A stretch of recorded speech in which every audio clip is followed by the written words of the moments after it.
successful or not.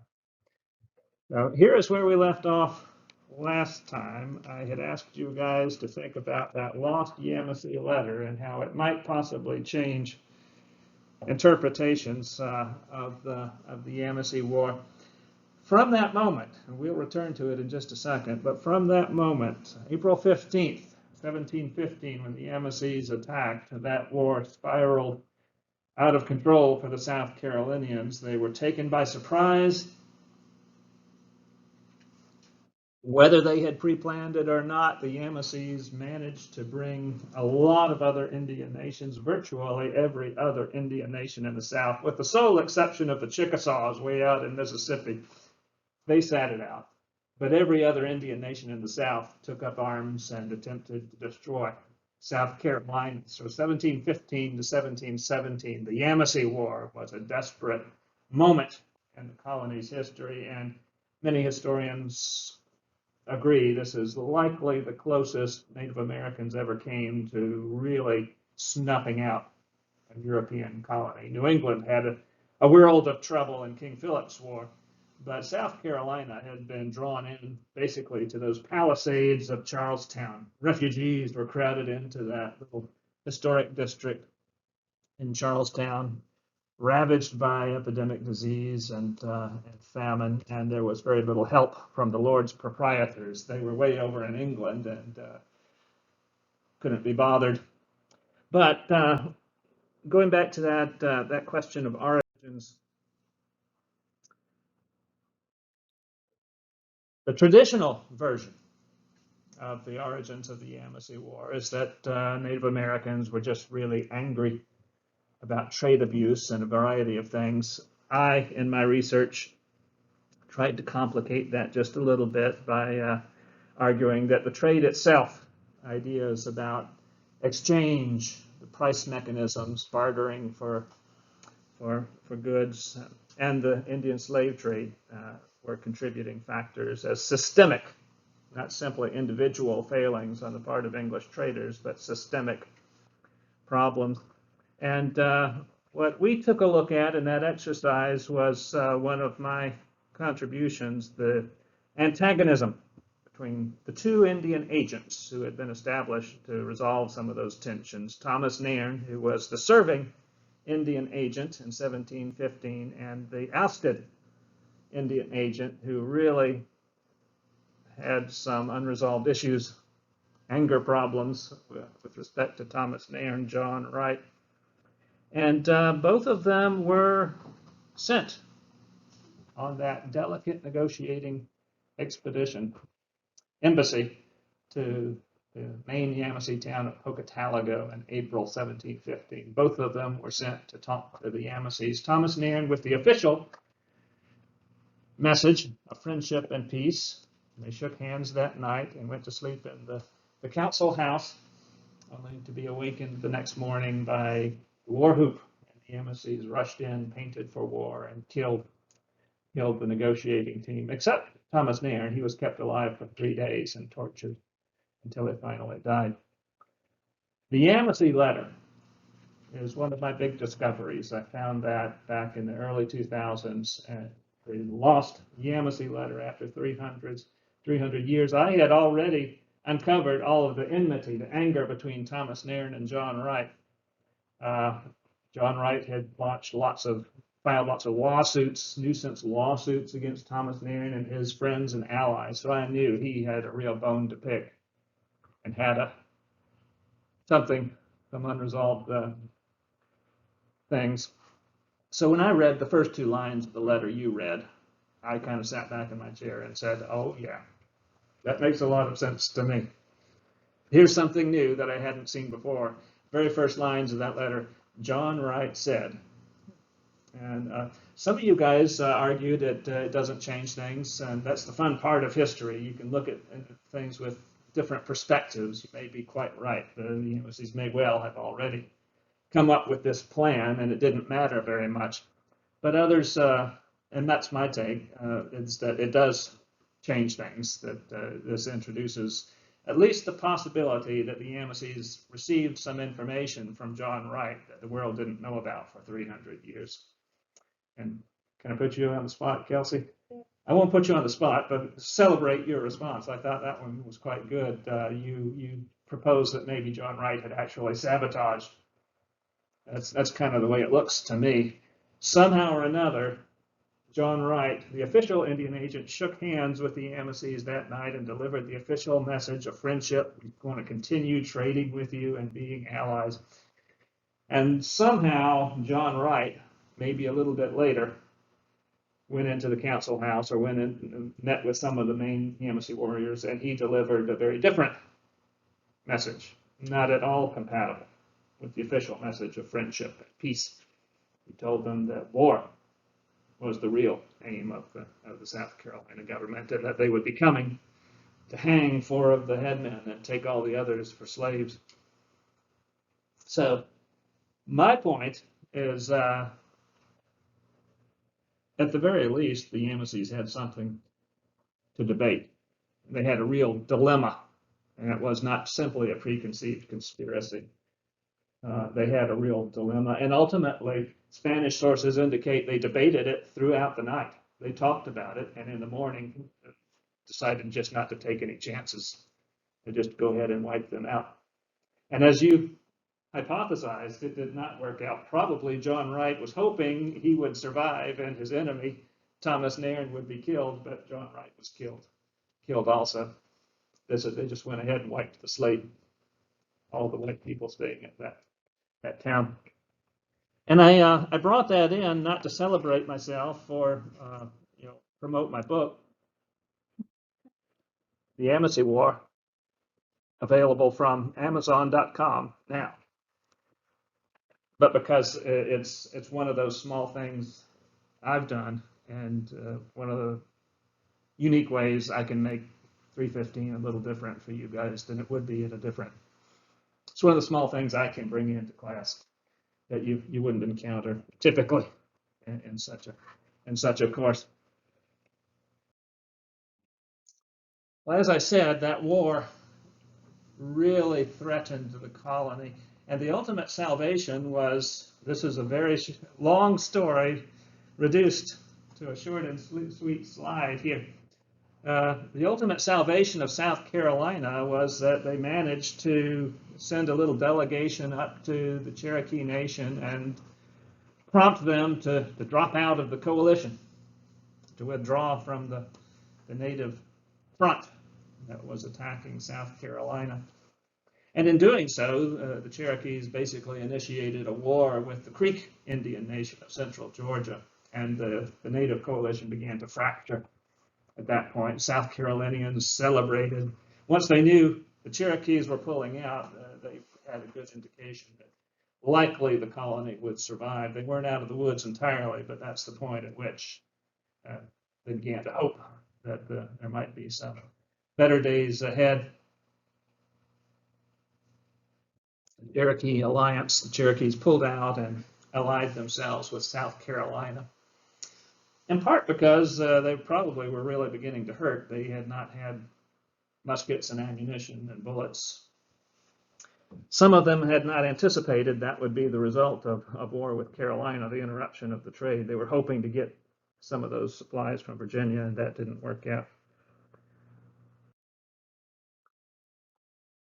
South Carolina did survive.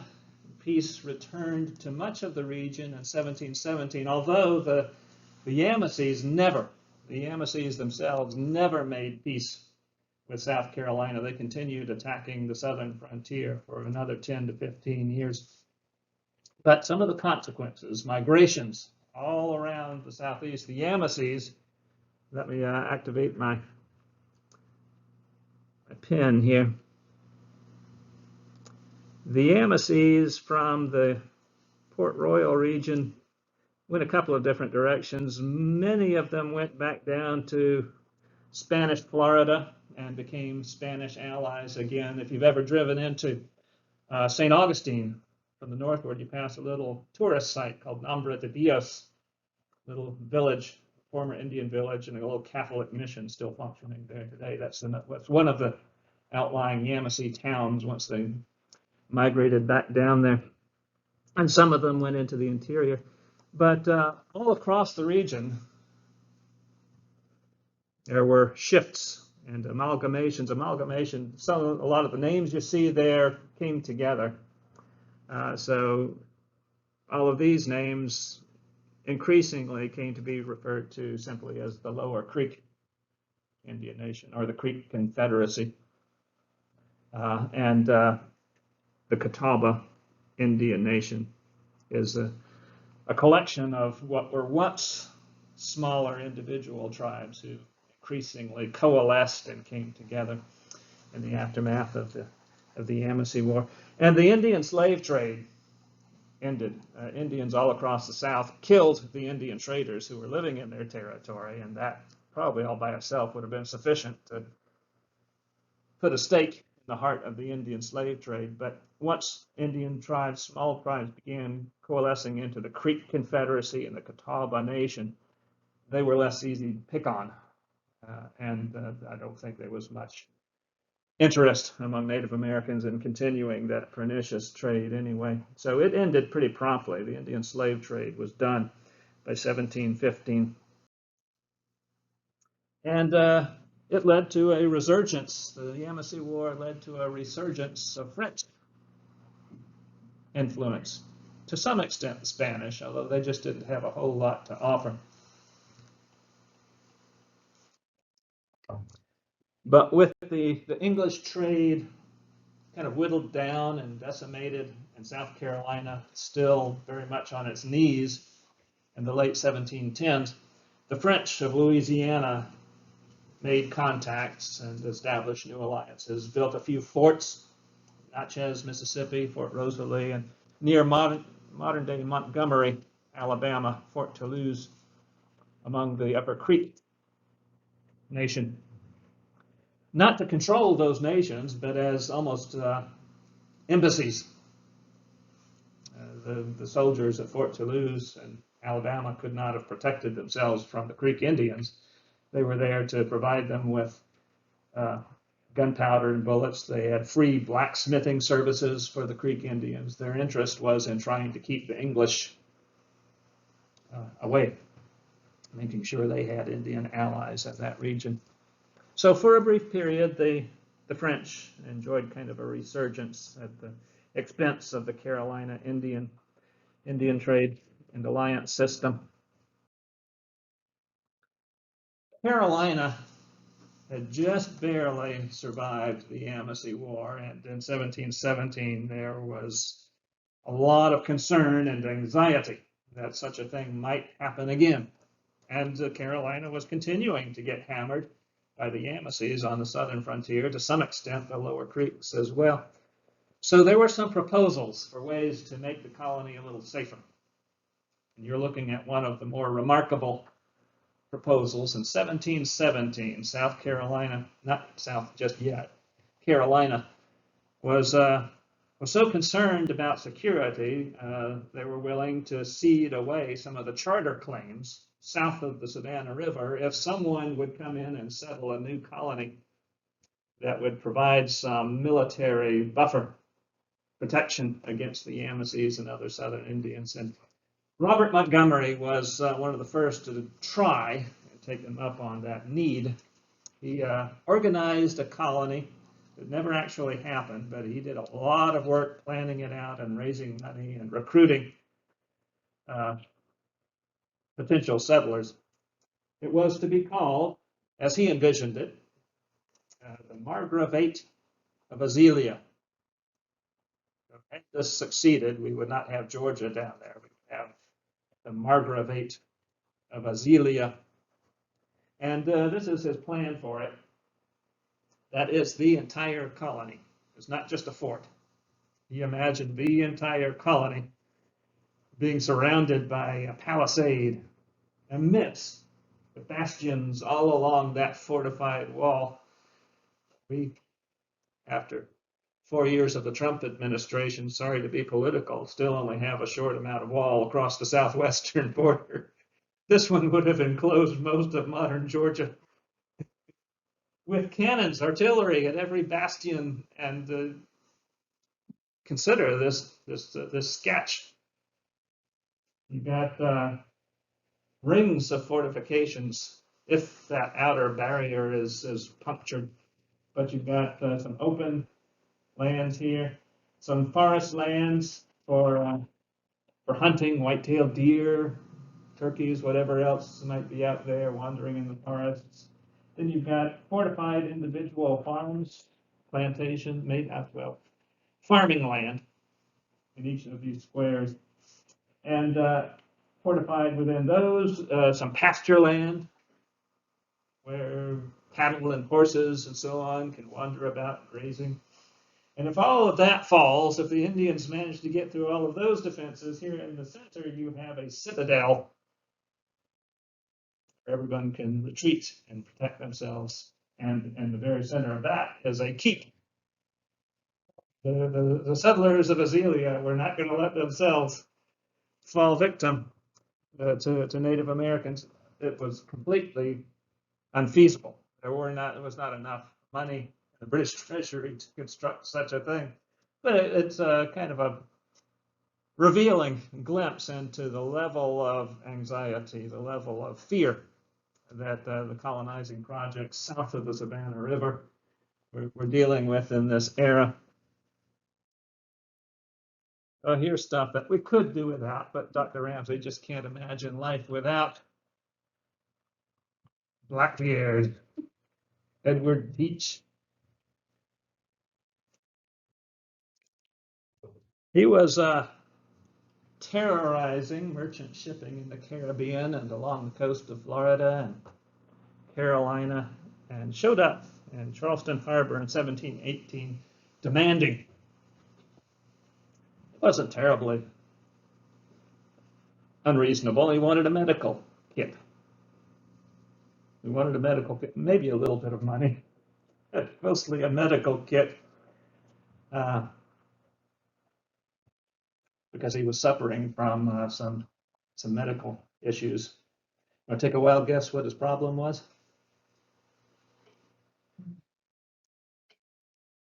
He was in the advanced stages of syphilis. So he had some things rotting and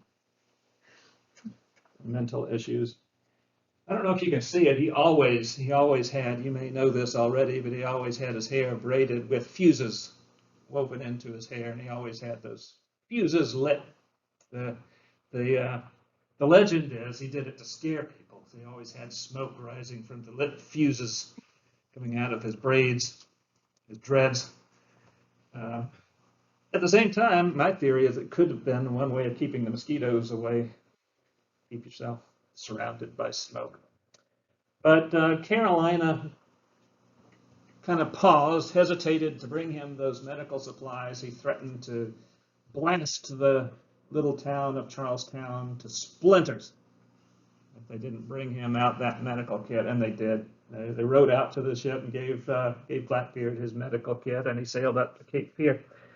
But it just kind of is part of the story. The Lord's proprietors were not doing very much at all to protect Carolina. They had not sent very much at all. They hadn't helped during the Yamasee War, and the Carolinians were on their own with the pirates as well. He was eventually cornered up in Cape Fear, North Carolina, and I think 1719, 1720. Ended his career. One of his ships was discovered off the coast of North Carolina, the Queen Anne's Revenge. I think he scuttled it himself because it was taking on water or something was happening. But was recently discovered, I say recently, within your lifetime. It was discovered, and divers brought up some of the artifacts from the Queen Anne's Revenge, among which are portions of a medical kit.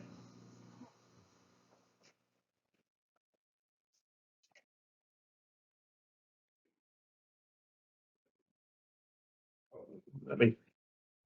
Oh well. Want to take a wild guess what that is?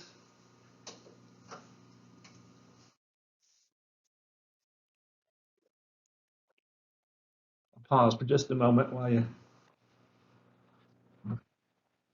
you may suspect and not just want to say it. Some of the young men in the class may want to cover their ears. You're having kind of a shaky day. This is a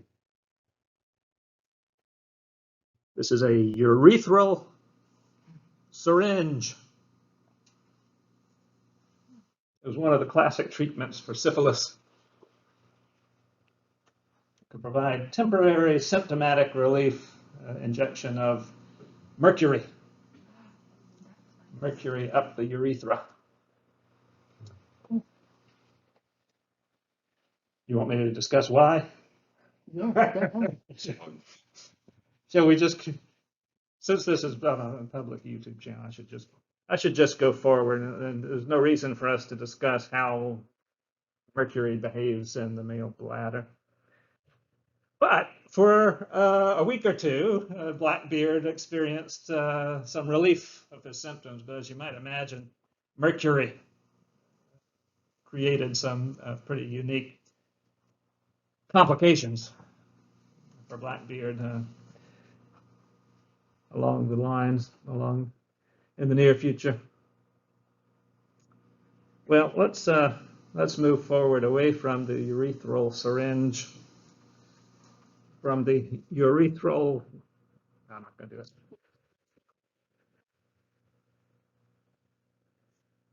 About this time, 1719, on top of everything, on top of the continuing attacks on the southern, let's get away from this urethral syringe. On top of the continuing attacks along the southern frontier, the sorry state of the colony, lack of protection from the Lords Proprietors, piracy, there was a rumor. It wasn't a verified report, but it was enough for Governor Robert Johnson of the Carolina government to summon the militia. There was a rumor that a massive Spanish military fleet was making its way from Florida northward to attack Carolina.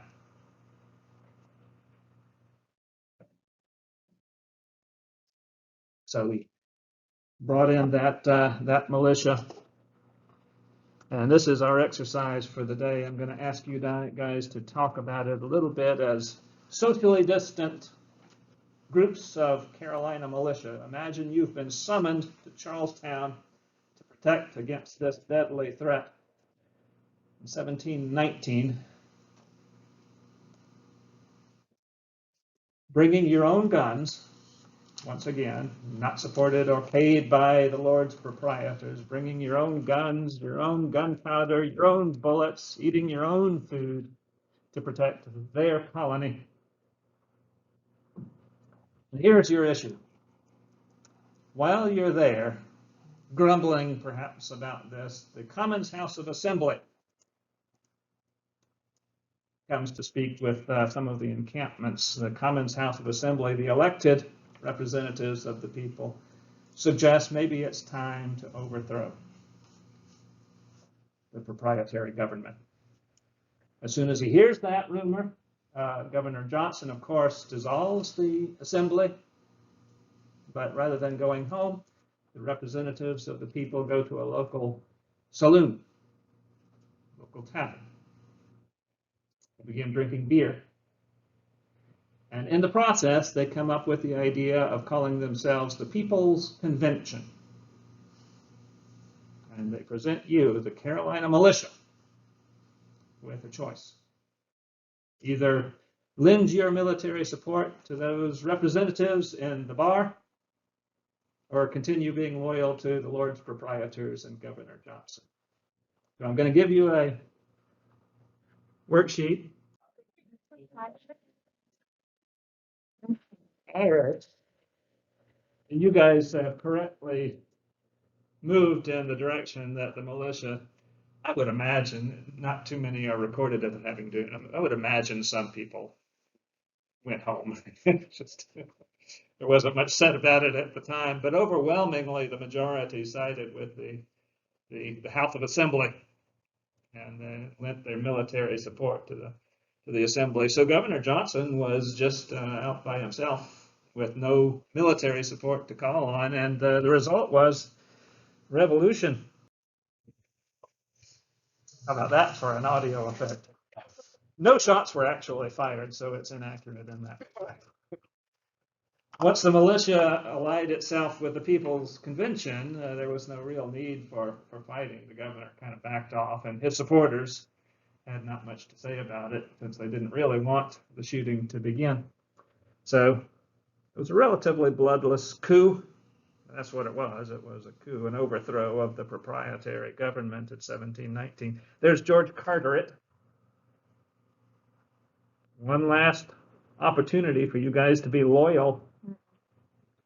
Fine. Goodbye, Lord Carteret. Goodbye, Lords Proprietors. Well, that's a little louder than I would have liked, but there's George I, King George I. Congratulations. Thanks to your choices, Carolina is no longer a proprietary colony, but after a petition to the king, has been accepted as a royal colony. And the royal governor, Francis Nicholson, was deployed in 1721. That's the point at which Carolina gets divided into North and South.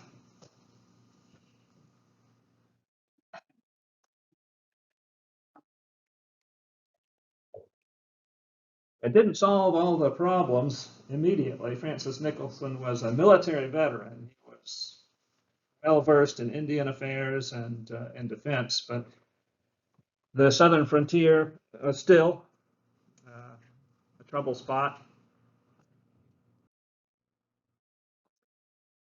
John Barnwell, one of Carolina's best frontiersmen, also a planter, landowner down around Port Royal, came up with a defense plan that was pretty, well, certainly more feasible, more realistic than the Margravate of Azelia had been back in 1717. He went to England and proposed to the king and parliament a defense plan that had about, I hesitate to give you a range, but between probably 12 and 20 frontier forts constructed all around the frontier of South Carolina as far as settlements needed them and was reasonable to place a fort, garrisoned by permanent troop, permanent occupying forces. So it was not cheap.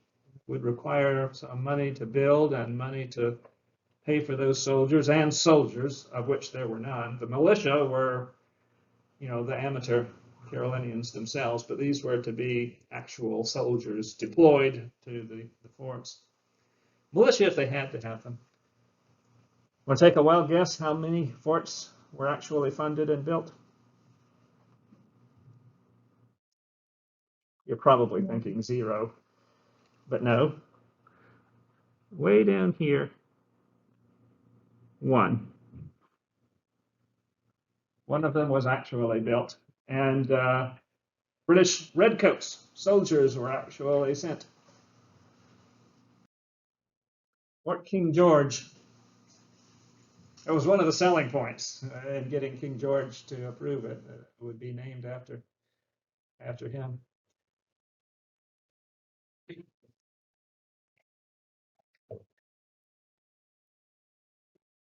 If you ever have an opportunity to go back in time through a portal or vortex or whatever it might be, this is the place and the time not ever to get.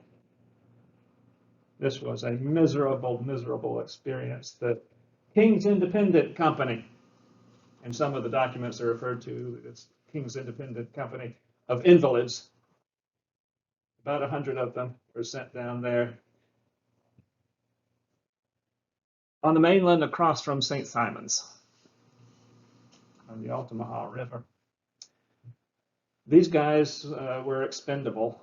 They were not doing anything useful in London, but many of them were in bed, feeling bad, arthritic, diseased, recovering from malaria, mental illness. But they were kind of rolled out of their cots and shipped across to Fort King George in 1721 to protect South Carolina. And as you can see, they wisely built it in the middle of a salt marsh. One of the funnest places to spend your summer in South Georgia, salt marsh. You've got, for shade, that a tree in your fort. No source of fresh water. And the men there, being invalids, not very quick, not very nimble, were fearful going into the interior to fresh water because the Yamasees were firing at them, or feared to be out there ready to fire. So they just kind of squatted there and absorbed the mosquito bites, and it became more infected, more incapacitated. If you travel to Fort King George National Historic Site today, you walk through a long line of graves. These guys did not stand up well to the challenges, and they didn't want to be there. There wasn't much to protect against. Indians could simply go around it, attack South Carolina. Their fear was, and their suspicion was, they were there mostly to stop runaway slaves from getting down to Spanish Florida, which we'll talk a little bit more about in just a moment. So when the fort mysteriously caught fire in 1727, the King's Independent Company just kind of sat back, watched the flames devour the fort. South Carolina officials suspected they themselves had started the fire so they could come home. They wouldn't have to stay there. There's no real proof that the soldiers burned their own fort down, but they certainly did not lift a finger to stop it from burning. And ultimately they would. They were evacuated, most of them out of the marsh. So it is a sad, sad little story. There's the ultimate success. South Carolina finally got some defense, some comfort, some level of breathing space for its southern frontier when Georgia was established in 1733, and that's one of the major reasons why. It was a philanthropic endeavor, not a penal colony. A lot of people circulate that lie. My ancestors were there with the first colonists, so I get a little emotional about that sort of thing. We were in jail not because we did something wrong, but because we couldn't pay back our creditors. Back then, if you couldn't pay your debts, you went to jail. So our family was let out of jail and traveled in 1733 with Oglethorpe to establish Georgia. So it was a philanthropic. They were trying to renovate, give people a second chance, and also mostly protect South Carolina. And in that respect, it was successful. South Carolina was on its way to greater riches in terms of rice plantation agriculture.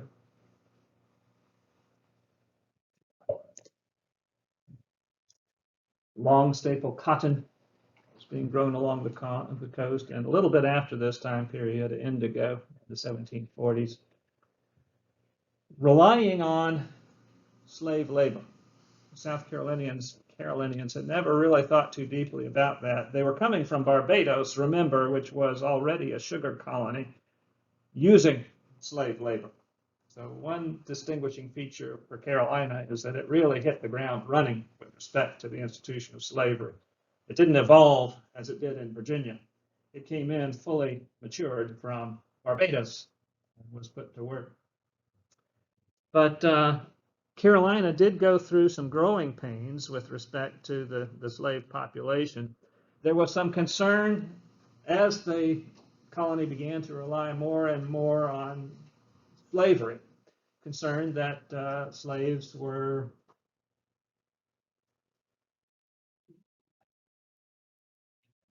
dressing up too nicely, conceiving ideas of life beyond slavery. So there are a number of aspects of this, but one was in the 1730s, Carolinians began passing what were called sumptuary laws to make sure that slaves were visually distinct, that they could be recognized. There was a small free black population and continued to be in Charleston and some coastal areas throughout the antebellum period. But to distinguish slaves by means of what they wore. So you're looking at a basic cotton, unbleached cotton shirt that would have been called Negro cloth. At the time, slaves were restricted to wearing only certain types of clothing so that they would be visually distinctive, recognizable. If race already was not enough to set them apart. The Spanish down in Florida had trouble challenging Carolina on military terms, but they had some pretty sophisticated ideas about destabilizing that slave economy, one of which was simply to offer freedom to slaves who managed to escape. This became an official royal policy, Spanish royal policy in the 1730s, and I don't know exactly how it was done. Maybe the records are out there, but the Spanish managed to circulate that invitation very effectively among the plantations of the Low Country in South Carolina. And slaves throughout the 1720s and 1730s, and even earlier than that, managed to make their escapes along the coastal waterways, traveling along the coast and down to St. Augustine, down to Spanish Florida. And even without the royal proclamation in the early days, typically they managed to establish new lives, and they got land, began farming.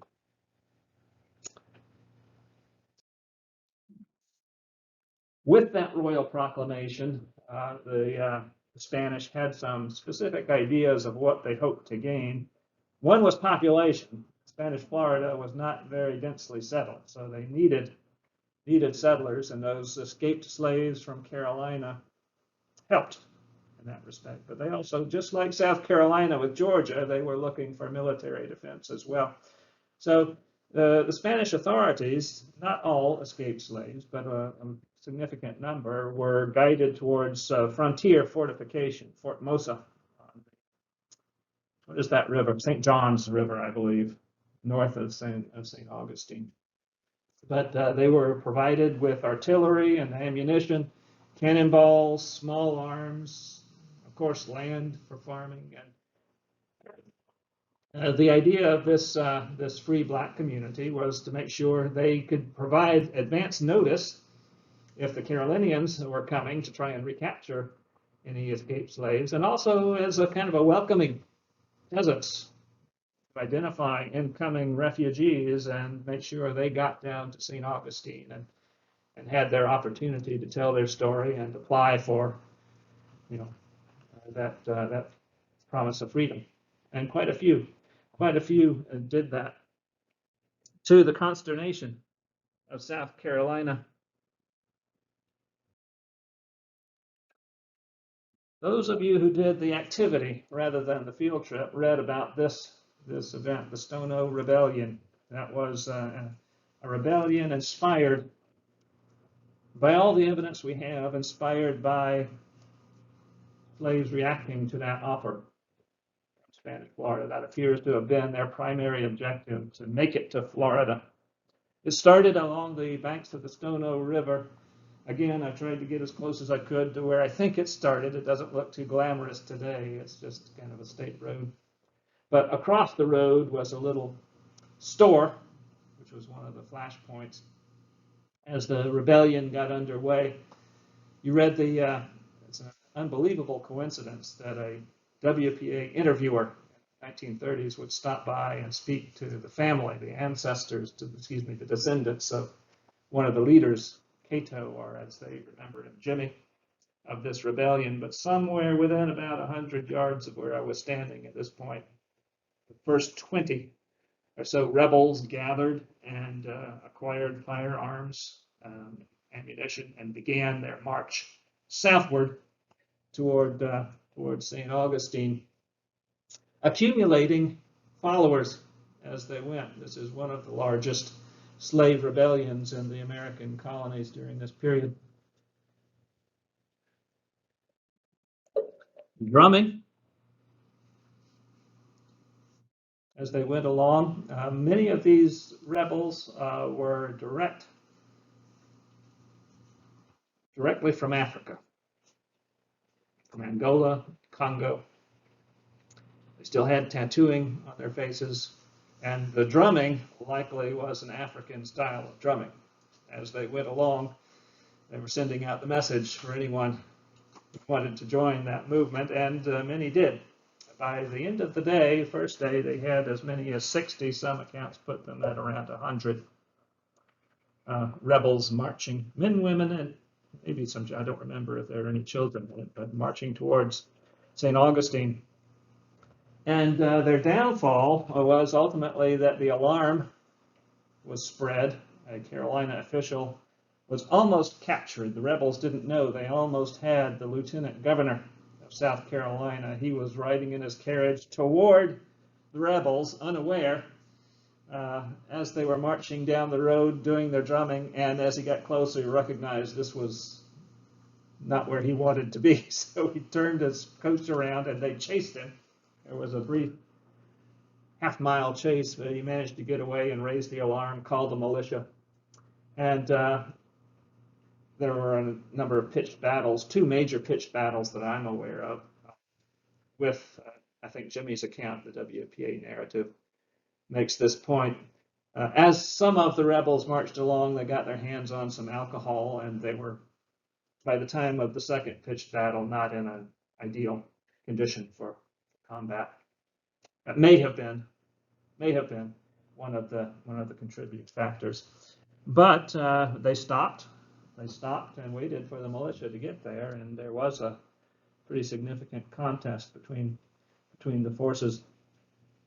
Ultimately, Carolina tried very hard to round up, lay hands on all of the main rebels and execute them.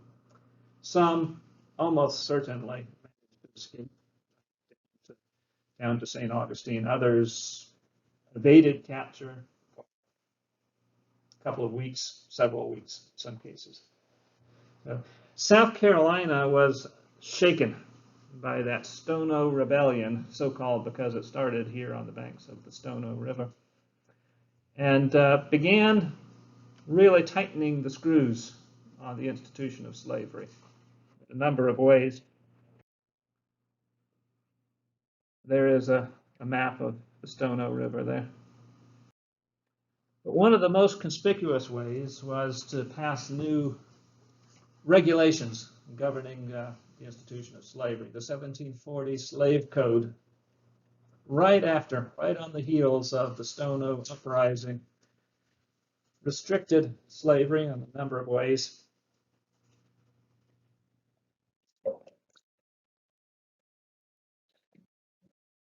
Restricted the movement, free movement of slaves, even more than had been the case previously.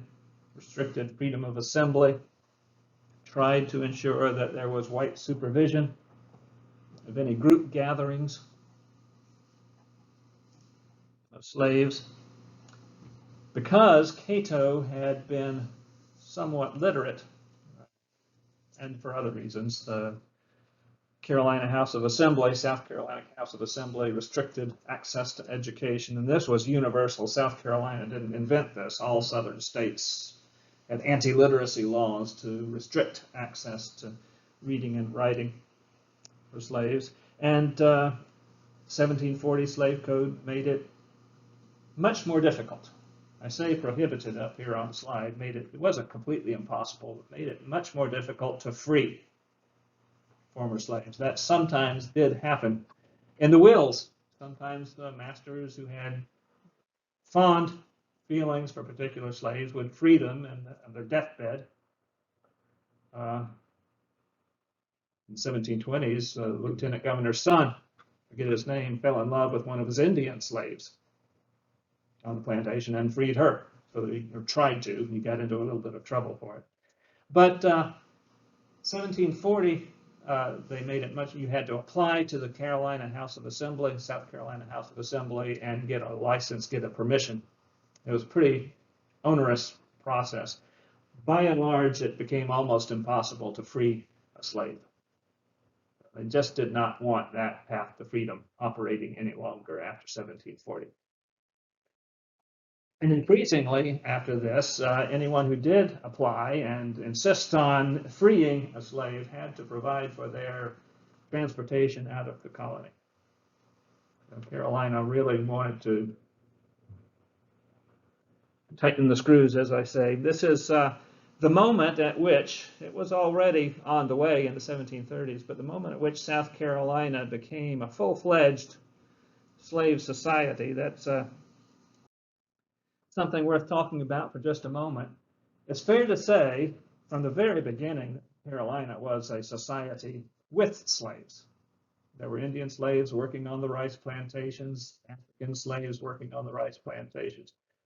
But there was a moment at which, it's hard to say exactly what the year was, but a moment at which South Carolina moved from simply a society that had slaves into a society that was thoroughly defined by the institution, a slave society, one in which the laws and the culture and the ideology of the ruling colonists were woven into that institution. It happened somewhere around the Stono Rebellion. It was on the way previously. Here's yellow is the African population, the white is the European population. Around 1708, I think Peter Wood, historian at Duke University, identified 1708 as the moment in time where the black population exceeded the white population in South Carolina. And he theorized that that created all by itself a level of anxiety among plantation owners, others in South Carolina, that led to some defensive, even racist, and racism wasn't already prevalent, but and ambiguously racist responses to try and maintain control. So here is the Stono Rebellion, 1739, and the 1740 Slave Code.